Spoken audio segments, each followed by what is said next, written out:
How?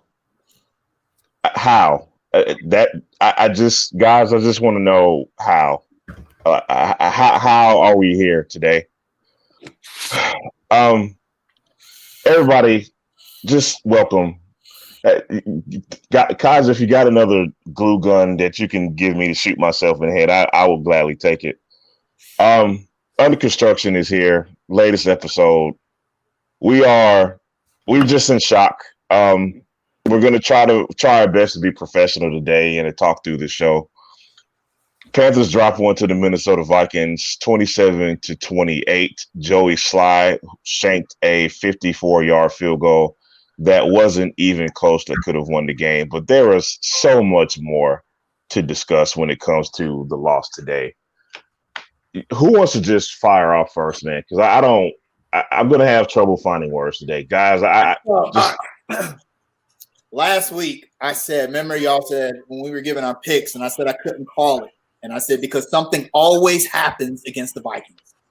It's always some craziness. I remember back in 2007, we had a similar type game where we lost on some BS. And if you had told me that the Carolina Panthers had 2 defensive touchdowns in the same game and recovered a muff punt on their own 5-yard line and still lost, I would not have believed you. I would have called you a liar, but that is exactly what happened today.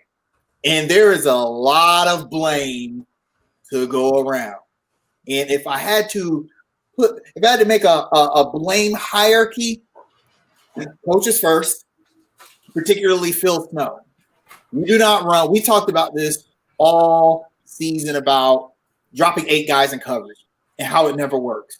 So here we are with really the game on the line. Minnesota has to score a touchdown to win, and you just let Kirk Cousins, who is a pretty accurate quarterback, just literally just play back on us for 75 yards down the field. And this is after your defense has played well all game. You suddenly have no confidence in them and don't let them go out and try and get to the quarterback. So Phil Snow is number 1. Number 2, Matt Rule. Same problems we see every week with clock management and time outs. Why didn't we have any timeouts left in the game? Why? How? We were winning the game. So how do we not have any timeouts left? I mean, can I also ask you a question? I'm going to let you finish. I promise I am. Kirk Cousins is not a bad quarterback. No. But why the hell did he look like early 2000s Tom Brady today? Well, dude looked like Joe Montana out there in that last drive. It was, but you know what? I could have looked like Joe Montana out there in that last drive with the defensive play calls. In fact, go back and watch, if you can stomach it, go back and watch the play that Minnesota won the game on. Look at the pocket. Look at the pocket around Kirk Cousins. There is not a Panthers defender within 5 yards of him. He's just sitting out there, just in the open, waiting for someone to get open, which someone does. Now, here's what's crazy. Conversely, when that's us, when we recover a muff punt on our own 5-yard line, run the ball, and then inexplicably throw it 2 times in a row, Teddy Bridgewater can't even make a 5-yard pass to an open DJ Moore just sitting in the end zone, and then Moore ends up getting injured because he had to contort his body to try and catch this overthrow from a guy who was known for throwing 3 yards downfield. I don't get it, y'all. I don't understand. And first of all, I'm Jeremy Chan. I'm punching people in the face in the locker room right now. I'm getting that dude. He was the only person that showed up to play. I shouldn't say that. I felt like the defense showed up to play for the most part against the Minnesota Vikings offense that is actually very good. Dalvin Cook is maybe the best running back in the league. Minnesota's very good on 3rd down, very good in the red zone. Absolutely. Defense played well. Jeremy Chin, 2 big impact splash plays. The interior defensive line had some good pressure on Kirk Cousins. I felt like the defense did pretty well, and to hold the Vikings to 21 points up until their last drive, I feel like you really can't blame them too much, even for that last drive, mainly because Phil Snow called the dogs off for some reason. I just don't get it. I don't get it. Rodney, can you top that? What you got today, man? I'm just baffled that we stopped running the ball. The play calling was suspect. I just don't know, man. Like it's like things are working, and then we get too cute and run away from it, and I just don't get it. Like I was looking on Twitter, like Matt Rule said this was on coaching, and he's totally correct. It's like the red zone play calling was terrible. You were successful in the first half and the beginning of the third quarter, and then you just kind of played safe. And I just don't get it, man. It's we got a long way to go, man. It's hard for me to take Matt Rule at his word here because it's not like they don't have these situations in college football. I understand. Hello. The pros are different. And Joe Brady is the only person on the coaching staff with any pro experience from his time as an assistant in New Orleans. However, these same situations happen in college as well. How hard is it to convert those situations to an NFL? I mean, the football gods smiled on the Panthers numerous times, and it was like we just said, no, you know what? We don't want it. We don't want to win today. Nope. Nope. We can't handle success. Nope. Can't do it. Next question. Let's rewind back. If Teddy Bridgewater was Cam Newton overthrowing DJ Newton in the end zone on that play, what's the visceral reaction we get today? Y'all know what Chima Steakhouse is? Yeah. The building Cam used to live in? Okay, a crowd gathered around that. People climbing to get to Cam's apartment if he makes that same overthrow. That's totally unacceptable. And all I'm hearing is Teddy's so accurate. Teddy is this. Teddy, look, man, Teddy is an average quarterback, a game manager. He is not a difference maker. Teddy is not that guy. Back in the first half, driving the ball downfield finally. Why do you make that throw?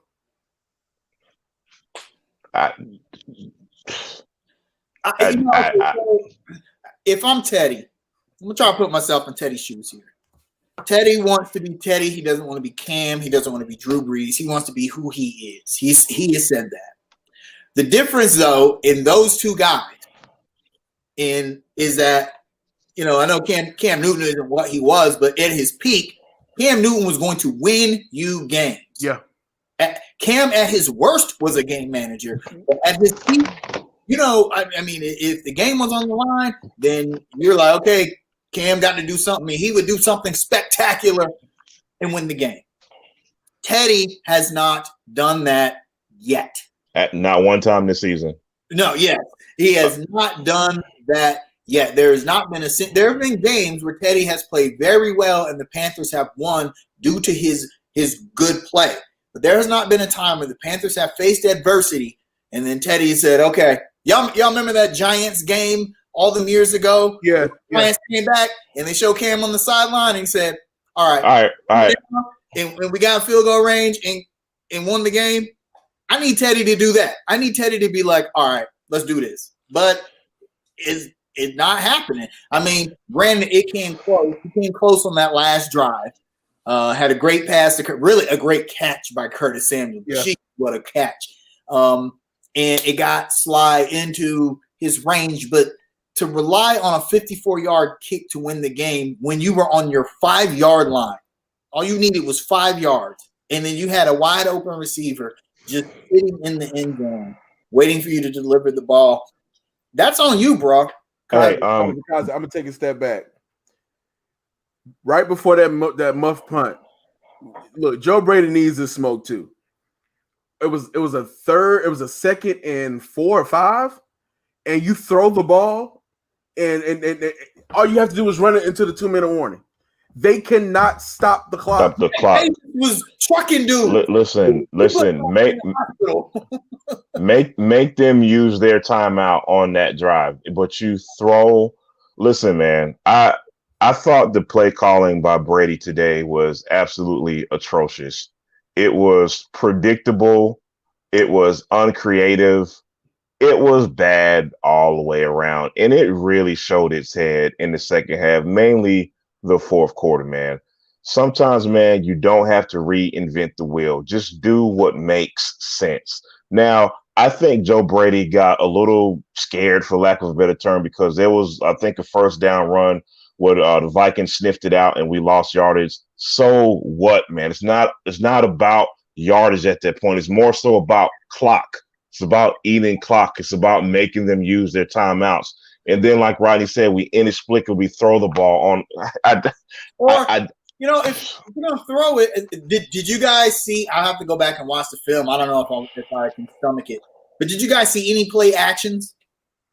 No, I didn't hardly notice any. You would think, okay, the Vikings sniffed out that run. They sold out to stop the run. They sold out to stop the run. So, hey, maybe we can run some play actions on RPO to take advantage of that. Nope, we just drop back and tell Teddy to run for his life, just run around in circles and then throw the ball in the dirt. That's not going to be games won. Real quick, y'all. Teddy Bridgewater today, 19 for 36, 267, 7.4 average with a 74.6 rating. I don't really feel like being objective, but I'll try. Teddy Bridgewater, first game back from injury last week, did not play. Definitely missed some throws that could have been, credited for bad timing. That man, look. My question is: Are we giving him any excuses today? Is it just timing because he didn't play last week? Was he just a little rusty? What are we saying to that? Yeah, I mean, I'm willing to. I mean, a leg injury is bigger for quarterbacks than we think. Even non-mobile quarterbacks, they got to plant. They use their hips to throw. Okay, I get it, but it's up to the coaches to evaluate the health of a player and then game plan around that. If you think that Teddy Bridgewater is possibly compromised because of lingering effects from his injury, then either sit him. We learned this lesson with Cam Newton. You either sit him or you adjust your game plan accordingly. The Panthers didn't either, and we paid for it. I really hate to put this loss on Teddy, but we have seen a pattern of poor situational football from the offense, Teddy, and the coaches. And now we've lost games because of that. I mean, far too many games this season have come down to whether or not Jeff Sly can kick like a super field goal. Right. It shouldn't come down to that. By the way, I have this picture in my mind of Graham Gano sitting on the couch somewhere, just like with a big Cheshire Cat grin on his face right now. I never thought I'd say I'd miss Graham Gano, but I miss Graham Gano, man. But anyway, on to this game. Still a lot to talk about, man. I also want to talk about defensively. Oh God, what you guys thought about our defensive performance? I personally thought we went away from what was working. I think we got a little conservative in the second half, and again, mainly the fourth quarter. We gave up an 11-point lead in the fourth quarter. I thought Snow stopped bringing as much heat. Now, I do want to say one thing. Sometimes you just got to give credit to the other guy. Yeah. Kirk Cousins, I swear, man, he evaded about 5 sacks on one drive, man. Yeah. He was accurate. He was calm in that pocket, man. It's again, sometimes you just got to give the other guys credit, man. But I do want you guys' thoughts on Phil Snow and his defensive play calling day. What do you guys think? I mean, in the first half, outside of that first drive, I mean, it was beautiful play calling. Yeah, we were getting after Kirk, disrupting things. The beginning of the third quarter, beautiful, and it's just like it kind of reminded me of Ron, the Ron Rivera era. It's like we let our foot off the gas, and then Minnesota just went full throttle, like we can still win this thing.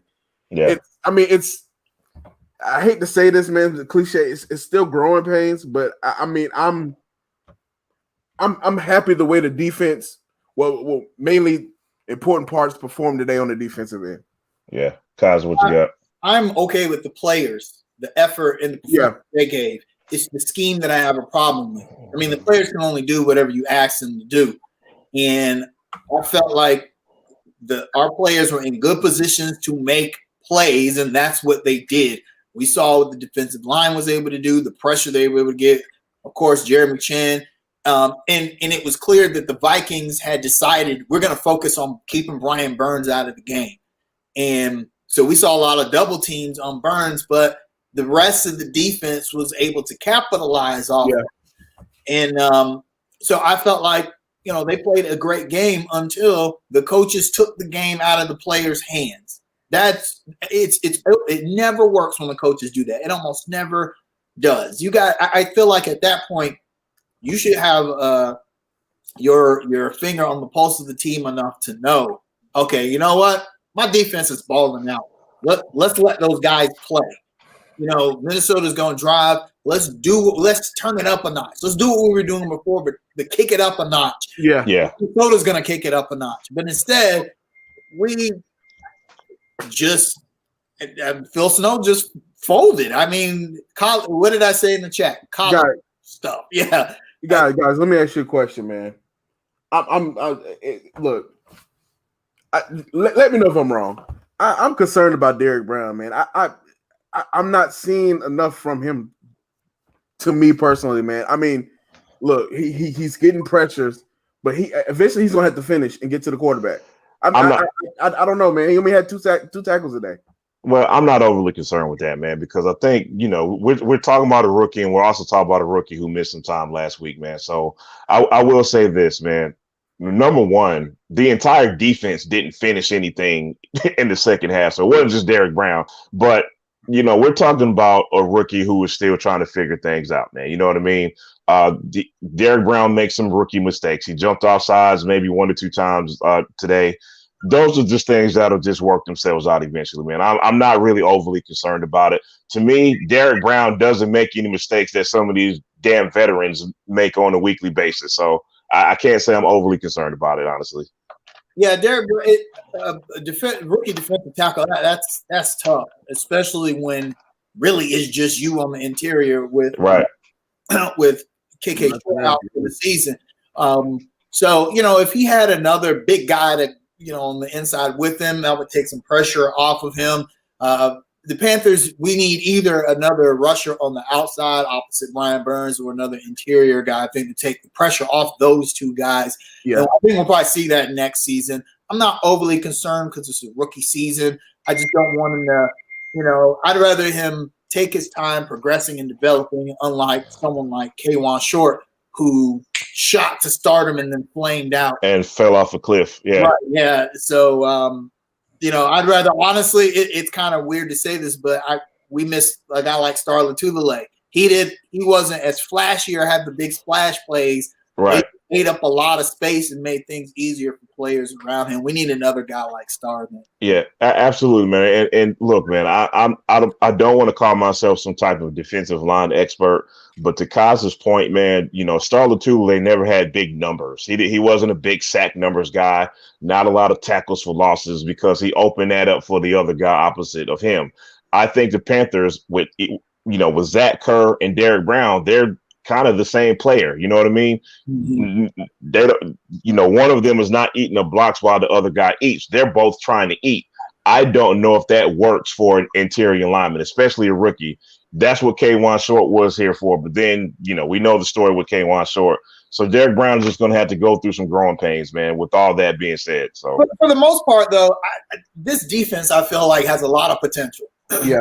Youngest defense in the NFL, most rookie starters out of any defense on the NFL. And look at the big impact flash plays they're able to make. Throughout the season, yeah, they've had some growing pains, but I feel like a lot of that's on the coaching. That's mostly on Phil Snow rather than the players themselves. It's the veterans that we're seeing make the big mistakes. I don't know if this defense will ever be those Kuechly-led defenses from last decade, but I feel like there's a lot of potential there.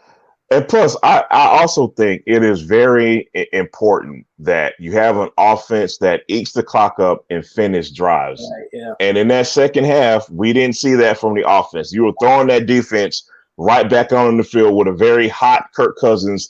Look, if it was Kaz, when the quarterback gets hot in Madden and the X lights up and it's red, yeah. that was Kirk Cousins in the second half. He was red hot. And you'd be like, how is he so accurate? Because all game he was trash.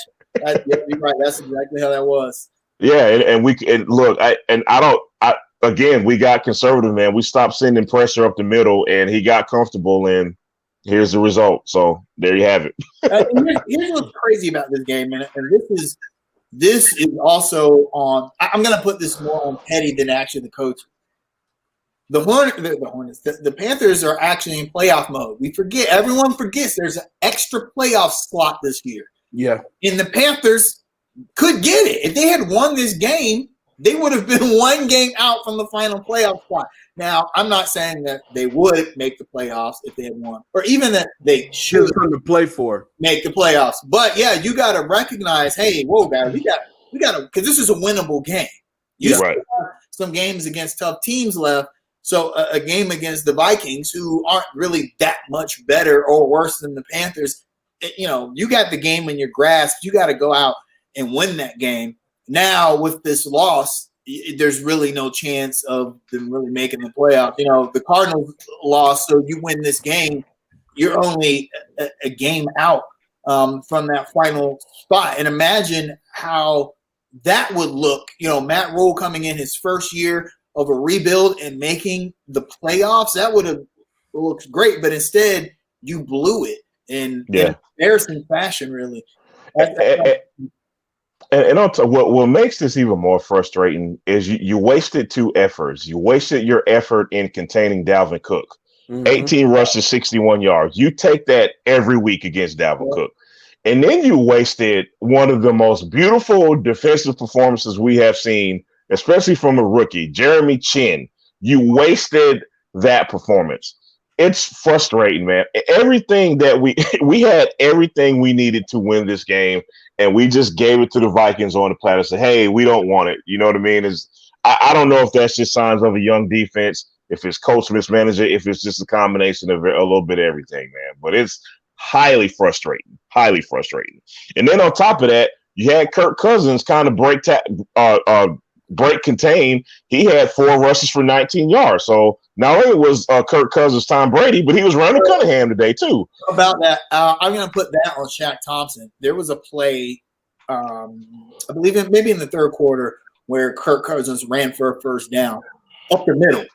And what happened was that Shaq Thompson, either he missed the snap because he was yelling back at the DBs. I couldn't hear what he was saying, but he was turning his head, and as he had his head turned, Kirk Cousins snapped the ball, and so he looks back, and now he's in the gap, and the tight end is on a drag, and so Shaq Thompson just follows the drag, and Kirk Cousins says, "That's an open lane," and runs for the first down.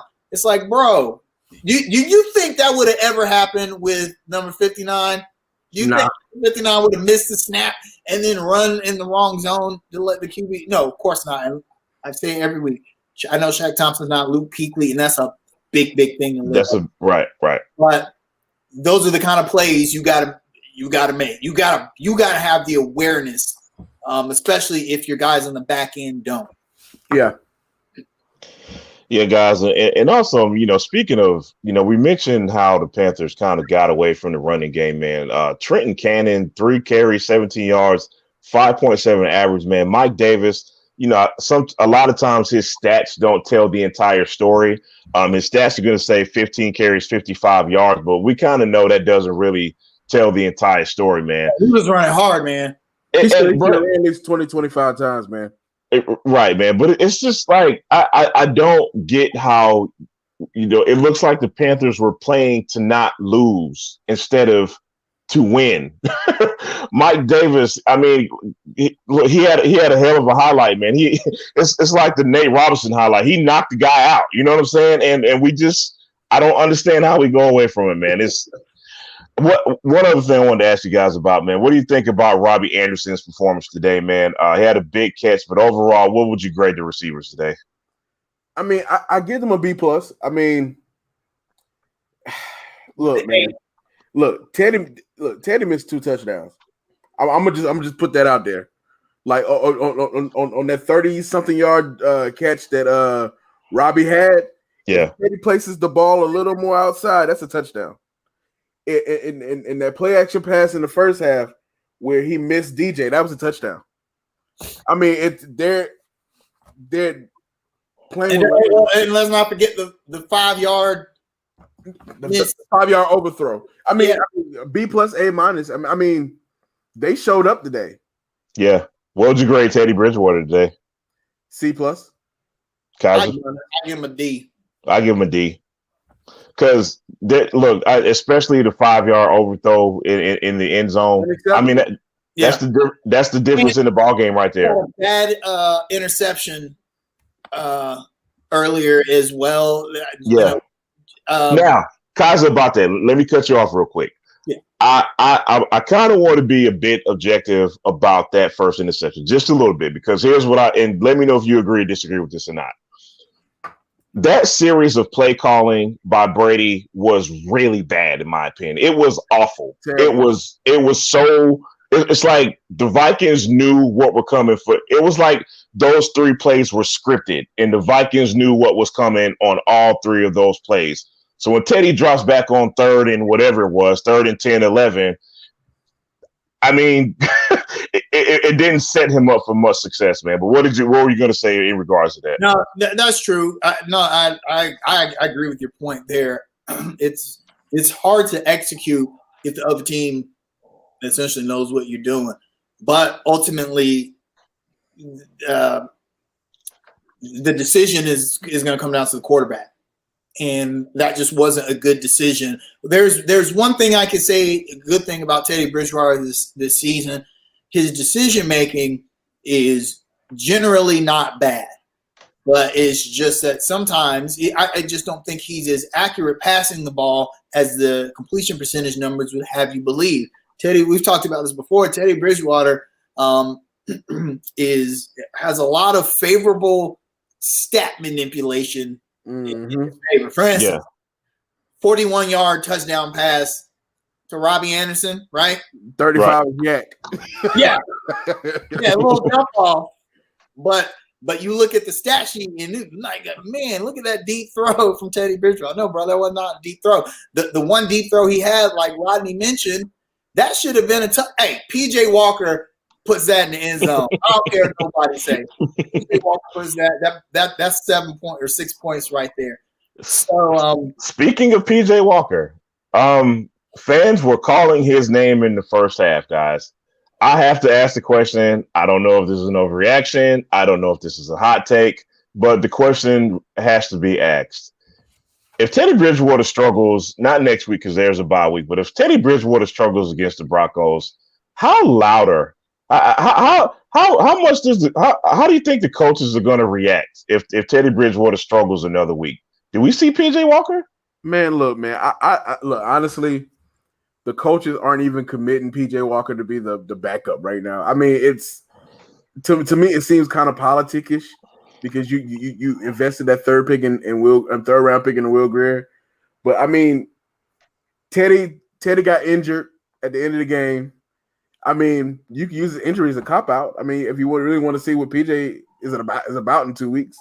But I mean, ironically, PJ Walker is what Teddy Bridgewater was in Minnesota. Oh, hot take. Yeah. Yeah. After the injury, Sam Bradford comes on. Fans were wanting, they were mad Bridgewater lost that starting spot. They felt like after he got healthy, he should have come back, got a starting job back. Bradford had an okay season, but every time there was a bad game, there was calls for Teddy. And it would just, this would be the most Charlotte thing ever if PJ Walker ends up leaving the Panthers to get a shot somewhere else. And balls out. Yeah. PJ Walker's the missing piece in Dallas. Please, God, no. I can't handle that. I could. Y'all. Think about this, y'all. I'm so upset. Like, we literally let them go 75 yards with no timeouts to win the game. Think about that, man.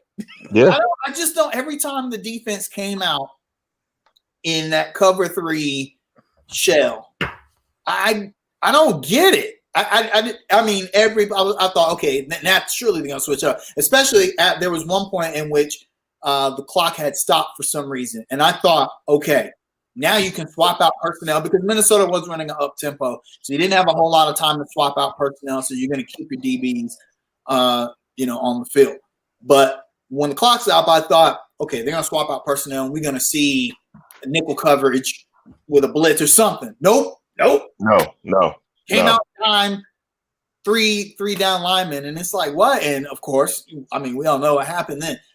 I just don't understand. We talked about this at the very beginning of the season. We said Matt Rule and the staff play to not lose instead of playing to win.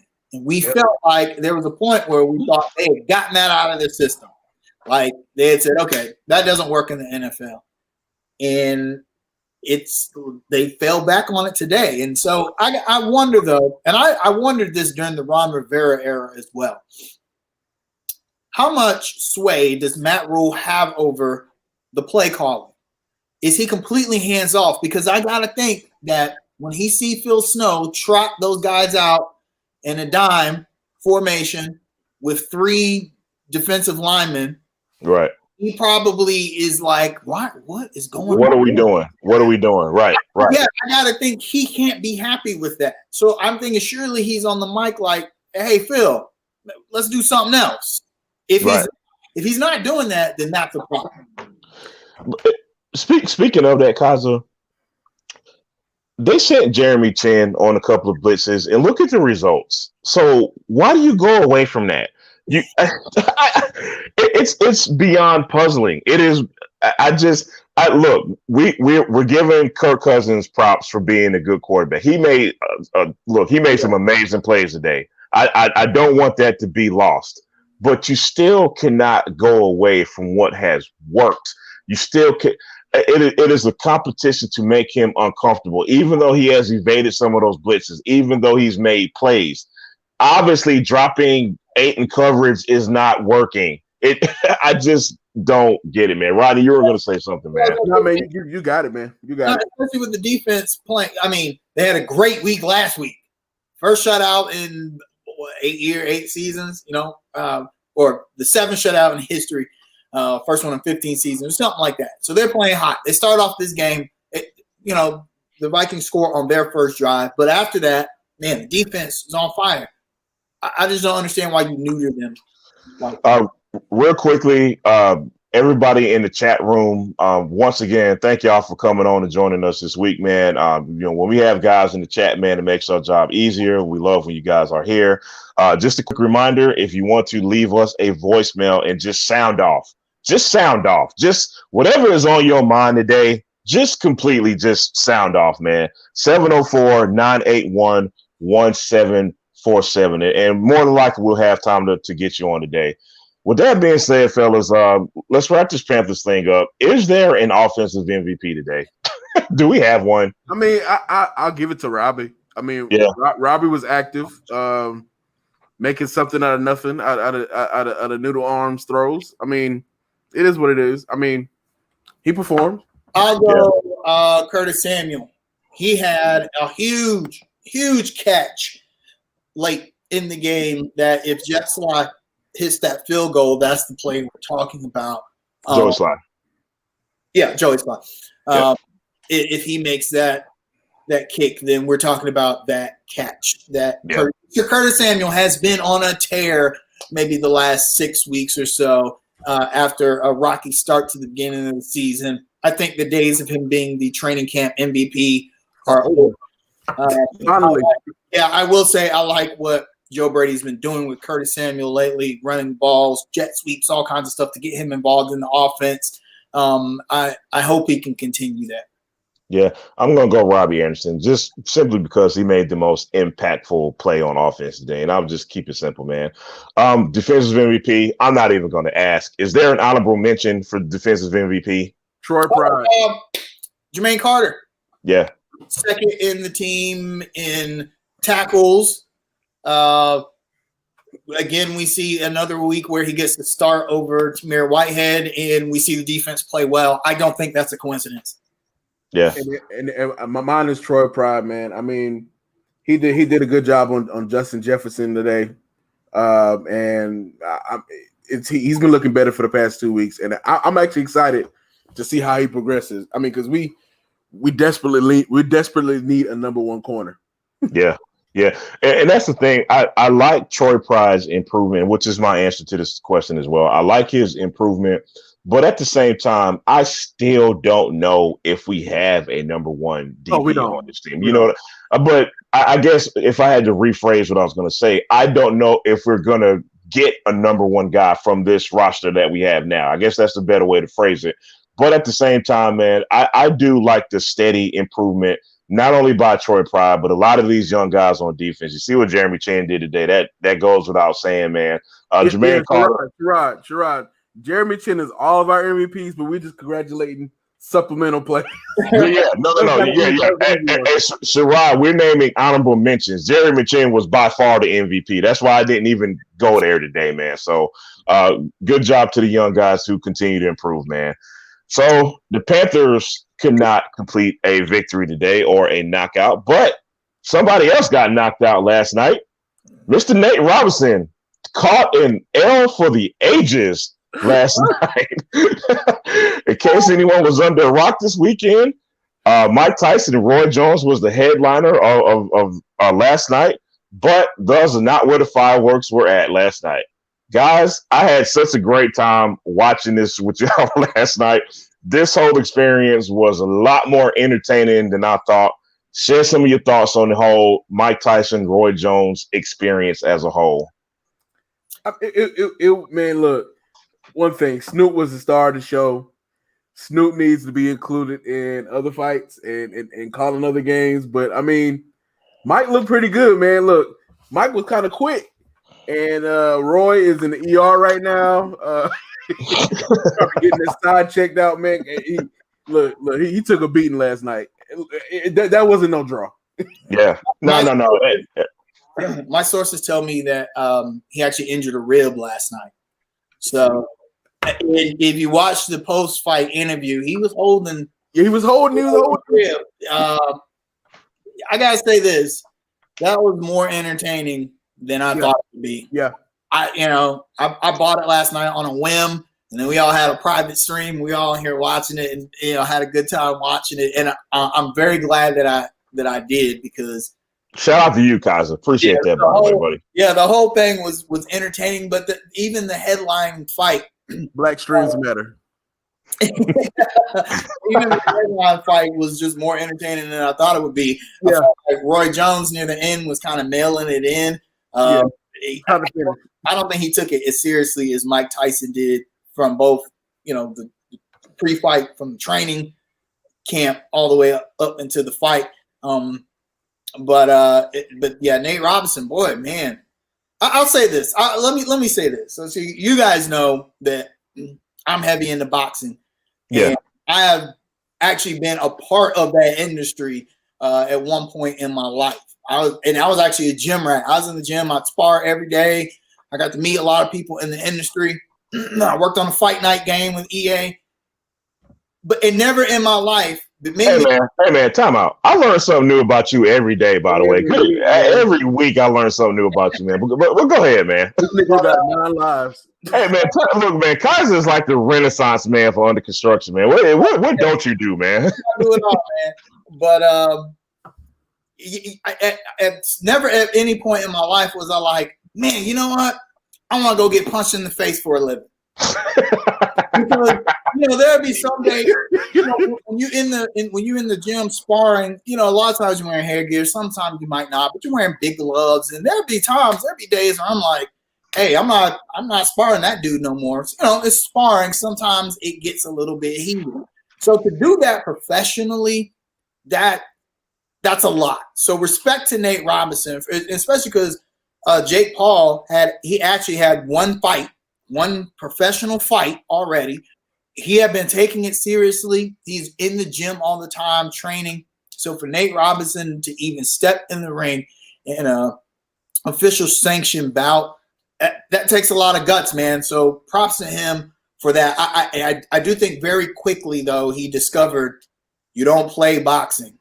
Nah. Like the famous James Toney once said, "You don't play boxing. It's the only sport you don't play." And I think after that first knockdown, he was done. I don't think he would continue after that. I think he was looking for a way out, but ref gonna make you fight. So, hey, Kaz, I want to talk more about that real quick, man. And especially me and you, as far as our age groups, man, we saw prime Mike Tyson.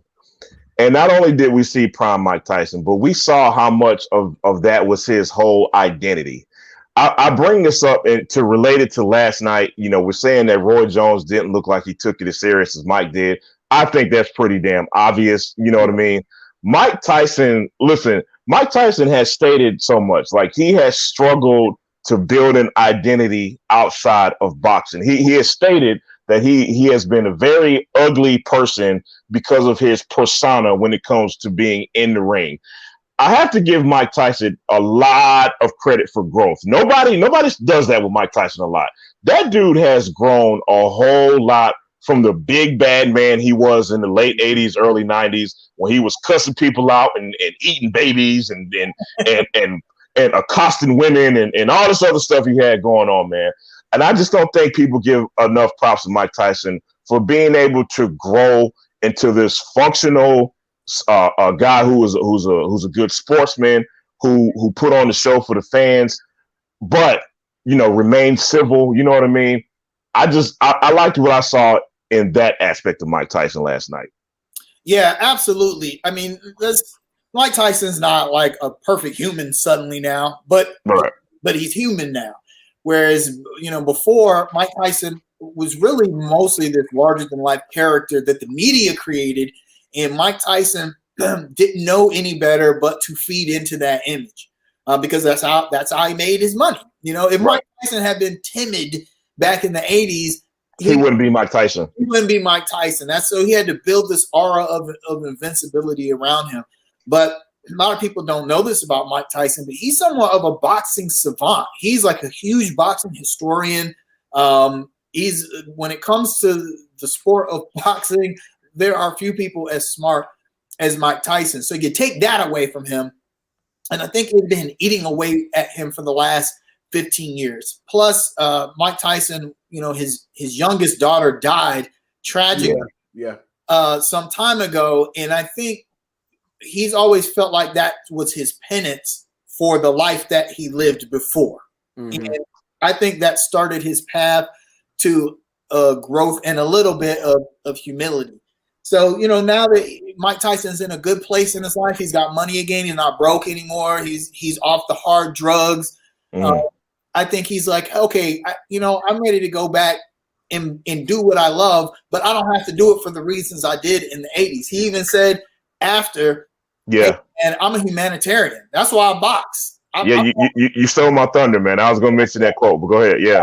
I do this for other people now, for their entertainment, so we can make money to help people. I think that's a huge thing. And I'm glad to see this second act from Mike Tyson, because a lot of people don't get a chance for that second act. A lot of people that were living the life that he lived, they tragic stuff ends up happening to them before they can make amends. So good on him.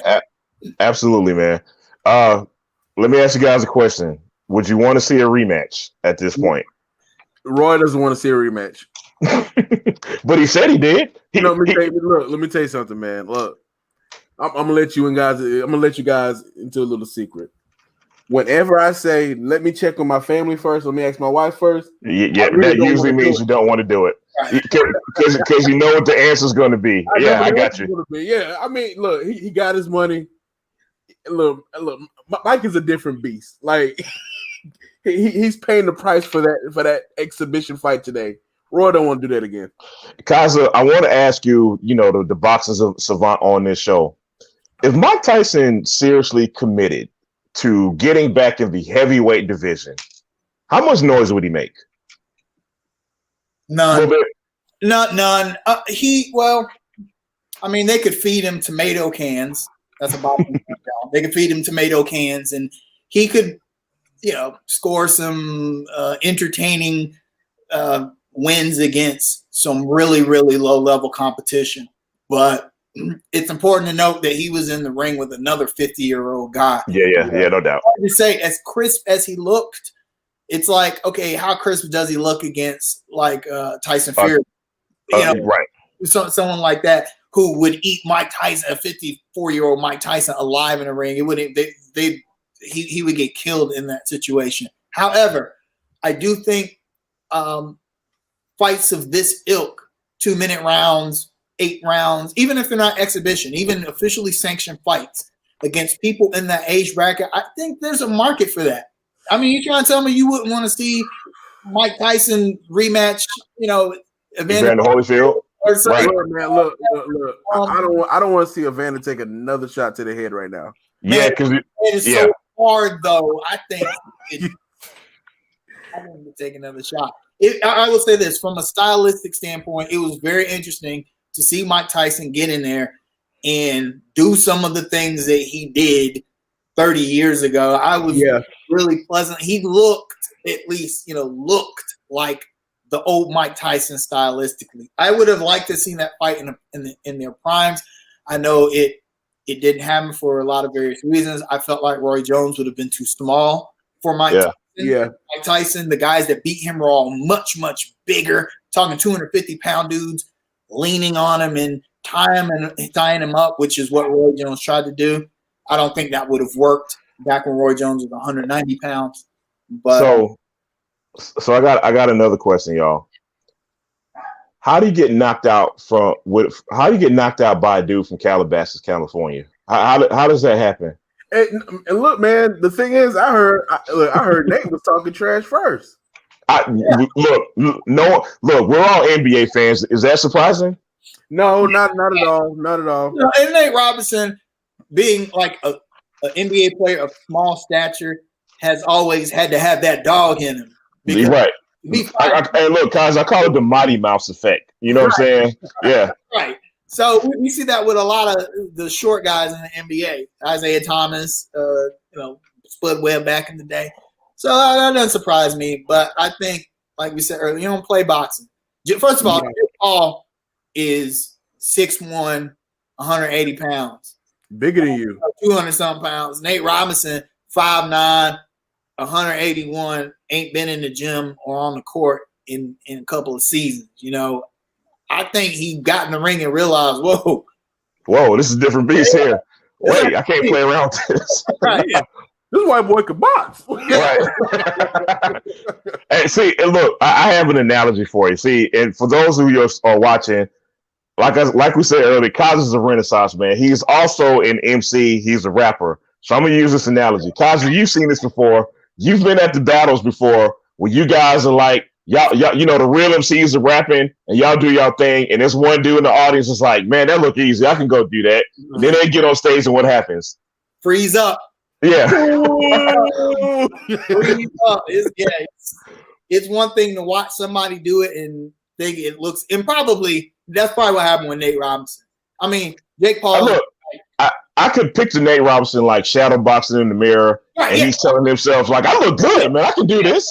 Right. When you get in that ring, it's different. Like Mike Tyson, one of the best boxing quotes ever. Everyone got a plan till they get hit. And everyone has a plan till they get punched in the face. Absolutely. Hey, Robinson got punched in the face. I'm like, whoa, hold up. Look, man, Mitch, hey, Mitch, I heard you giving out. Hey man, look. Hey, he got knocked out in Knicks colors, so they take another L this year. They take another L, man. Speaking of basketball, it has been made official. Kaiser, if you want to meet me on the corner of Trade and Tryon, man, I have party favors. I have Ciroc. I have Hennessy. I will be planning a parade. It is official. Nick Batum has officially been waived by the Charlotte Hornets. The Nick Batum era is over. Now, surprisingly enough, not everybody's happy about it. There's this little stretch provision that we have to talk about, gentlemen. This has made way for Gordon Hayward to officially sign as a Charlotte Hornet. It is worth noting that, G Leaguer Ray Spalding also got waived by the Hornets today. But again, not everybody's happy about Nick Batum being released at the cost. Guys, what are your thoughts on Nick Batum ultimately being released, but at the cost of a stretched provision? What are you guys' thoughts? Look, man, he was essentially done after Paris this past year. Yeah. I mean, it's a tough pill to swallow, but we have such a young team and contracts falling off. I really don't think it will matter too much the next 2 years. But I mean, it's still like kind of a ball and chain. Like we're still affiliated with this dude. Right. And look, and Rodney, I'm gonna let you go, but not quite this extreme. It just gives me Bobby Bonilla vibes. You know what I'm saying? Like you're paying a guy who ultimately doesn't play for you anymore, but it's not quite that bad. But go ahead. What were you saying? He's our Josh Smith to the Pistons. Right. Like, they just got out of that deal. I mean, at the time it was looked at as a good contract league wide. Jordan actually, everybody said he got a steal. We didn't offer him to fill full max, and homeboy just disappeared. I mean, we gambled, we lost. Yeah, Kaz, what you got? I don't think the stretch provision hurts the Hornets at all. It only hurts if we feel like we could use that money towards something else. Yeah. And look, let's be real Hornets fans. Kevin Durant ain't walking through that door. Right. Steph Curry is not packing his family up and moving to Charlotte anytime ever. So the question is, what do we miss out on paying $9 million? Which we gotta use the cap space. Actually, the Hornets had to get close to that 90% anyway. Right. If stretching out Batum's contract to waive him and bring on Gordon Hayward, if that's going to make the team better, I'm all for that. First of all, I'll never, ever admonish the team for getting better. And I feel like the Hornets did that. Now, the question is, how much better did they get over their peers? But I'll never get on the Hornets for getting better. So they said, look, we got a chance to get better. But to do that, we got to waive Batum and do the stretch provision. So let's do it. And the fact they're able to do that, they were able to finesse Boston out of 2 second-round picks. They just told Boston, hey, we don't care if you guys won't make a deal for Batum. We're going to get Gordon Hayward any way that we can. And so guys, I was talking to the friend of the show, Danny, and he wasn't who hates it, by the way. But go ahead. Who hates it? He's not high on that. He's not high on helping Boston out. he essentially equates this trade exception that Boston acquires to the fifth Infinity Stone. They can add like this max level type player to get them over the edge. My pushback was, what do we care for? We're not competing for championships right now. Yeah. And plus, here's another point with that. Now, it is important to note that the Celtics have the largest trade exception in history. It's $27 million. That's a lot. All right. Two things. Number one, Rodney, you're spot on. What do we care for? That's really not our competition right now. We're not competing for championships. It is also important to note that 75% of trade exceptions never get used. That is a hardcore stat and a hardcore fact.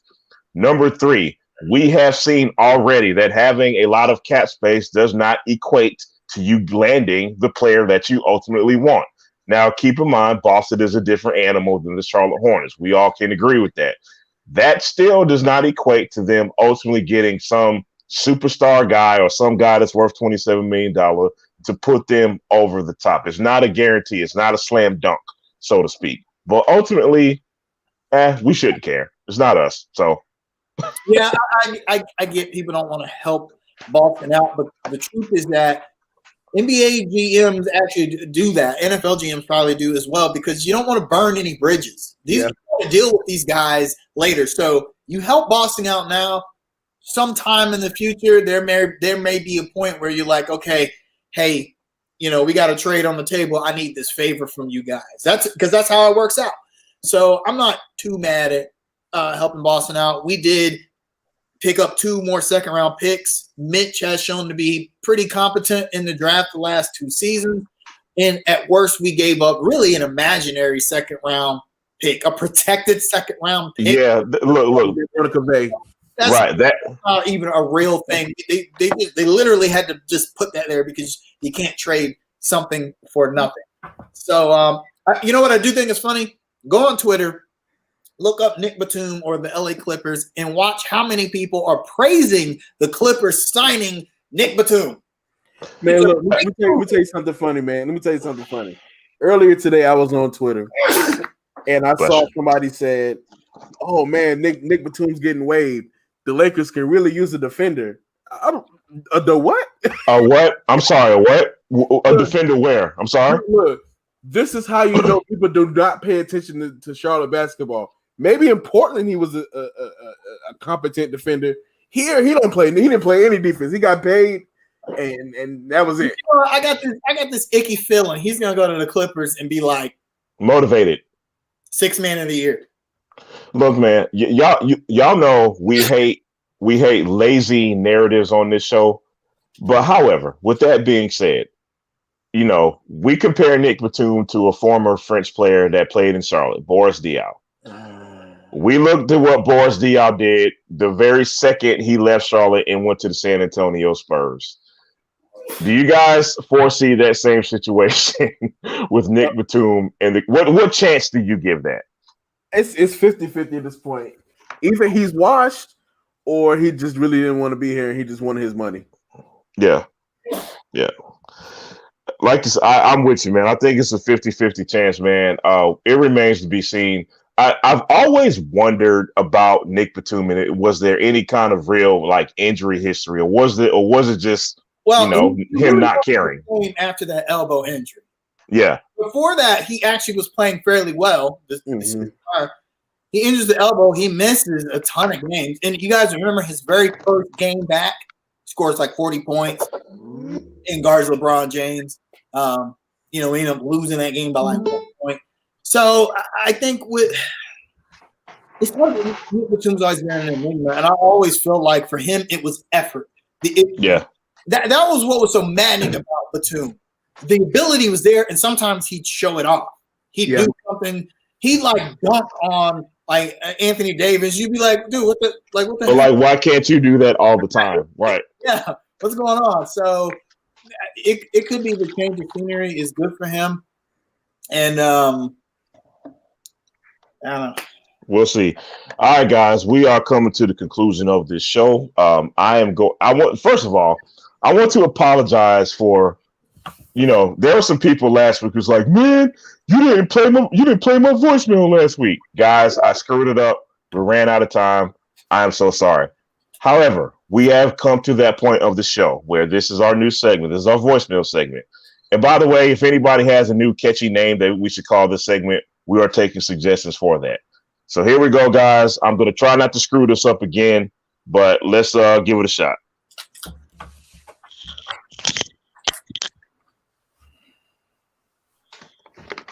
As I am screwing it up again. I got a name, Boxing in the Box.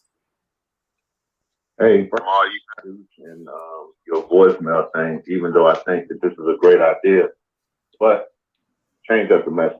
One, this is what I like to say. Not that I didn't like Cam as our quarterback. I love Cam, but I do like seeing where Teddy Bridgewater is when he's injured with another quarterback playing, which is right beside him after he comes to the sideline, going on the Surface Pro thing, looking over plays and giving them pointers on what to do. I think that's a plus for the team, and it'll help out. Still got Cam on his brain. I like Joe Brady's play calling, but he gets to play in late too often, and you can tell we end up using timeouts too early when we don't need them. But saw that today. He called some good plays. He just got to get better consistency, getting the play in early. Yeah, we definitely saw that today. Now, that was actually a voicemail from last week. I kind of figured we could use that this week, and we was right. So there's one down, and let's try another one. Hi, guys. It's Rich in the UK. You know I'm a regular listener to your program. Usually driving into London, but not driving anywhere at the moment. Love the Gordon Hayward contract. All the people going nuts about it. Who else are we going to get? Save the money for next year. No one's coming to Charlotte. Maybe if Gordon does well for a couple of years, It's three positions, a position we don't really have anybody. Miles Bridges ain't it at 3. LaMelo and Hayward got probably the best rookie and the best free agent in the space of a week. I think it's a fantastic effort. It doesn't matter about the money. Finally seeing Nick Batum disappearing as well. Yeah, it costs a lot, but who else are we paying? Look at all the other people getting large amounts of money. I mean, Harold. We tried to get Montrezl Harrell, who looked like a farm in the bubble. You know, he wouldn't come. He wanted to go to LA and win things. So we've got a really, really good player. I mean, I've just read he was averaging in the last month 19, 7 and 5 or something in Boston. We got a good player. He's an all-star. You've got another all-star in Charlotte. He may not be as good as that now, but he's better than anything else. Anyway, guys, I love the show. Love listening to you guys. I do phone into another show in North Carolina as well, called C3, if any of you know it. But yeah, take care. Really like it. Cheers. Our main man, Rich Kingston from the UK. Man, thank you, man. Thank you. I think we got time for one more. Let's go. Hi. First-time caller, multiple-time listener. You guys will not, and I repeat, you guys will not go at Max Kellerman like that. I already sent a message to Rodney, and now I'm saying to y'all can hear my voice. I'm not playing. I will drive down to Charlotte. I'm not playing. You will not disrespect Max. If you don't listen to him repeatedly and know what he's actually saying, don't talk about it. Or you can bring me on as the Max Kellerman expert. I love Max. Great show. You guys are awesome. Now that I'm back to North Carolina, I will start listening a lot more often. I will be in the chat. I'll be more active. Y'all got a new dude. His name is Matt, and he's here to take. I'm not taking over. I'm just here to, help. Bye. All right, man. Man.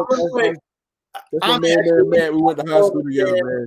I'm actually a huge Max Kellerman fan as well, due to him being in the boxing industry. I've been watching Max ever since he used to commentate on Tuesday Night Fights on USA.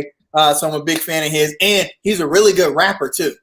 Yeah. He actually had a couple songs in the mid-90s. Yeah. His brother had a song called Young Man Rumble. He used to play on MTV a lot. So I'm a big Max fan. But he was wrong last week. Yeah, he was wrong last week. Sorry. Hey, Matt, actually, we got one more to play. I forgot about this gentleman here. Well, that's kind of long. We're not going to get to that one today. Guys, any parting shots today? Either shout outs or shout ats or both. I'm gonna give a shout out to Anthony Hamilton and the baby. They continue to provide for the community, man.